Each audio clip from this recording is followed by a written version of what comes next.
आज आज तपाईँलाई के भयो? दिदी 5 मिनेट पछाडि फोन गर्छु ल। 5 मिनेट पछाडि? हुन्छ हुन्छ, ल ल ल। 5 मिनेट पछाडि त फोन गरिहाल्नुहुन्छ। 5 मिनेटको अलार्म लगाउँ कि क्या? अरे यार 5 मिनेट त भइसक्यो त फोनै गर्नु न त। 1 मिनेट तलमाथि त भइहाल्छ नि। अरे यार 15 मिनेट भइसक्यो अझै गर्नु न त। अरे यार 30 मिनेट भइसक्यो अहिलेसम्म फोन आउँदैन त उसलाई के भयो यार छ्या। अरे यार 1 घन्टा 45 मिनेट भइसक्यो अझैसम्म पनि फोन गरेन यो मान्छेले।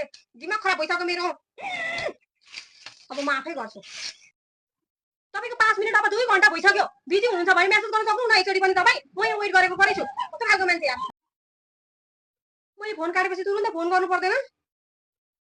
मैले फोन काटेपछि फेरि तुरुन्त फोन गर्न सक्नुहुन्न? अब म तपाईलाई ब्लक गरिदिन्छु। टिकटकमा, व्हाट्सएपमा, फेसबुकमा सबै ठाउँमा। कस्तो खालको मान्छे अझै पनि फोन गर्दैन त यार। अहिले ब्लक गरेकै छुइनँ र पनि त्यही पनि फोन गर्नुहुन्न तपाईँ? हट्नु, तपाईसँग म रिलेसनशिपमा बस्नु नै छैन मलाई।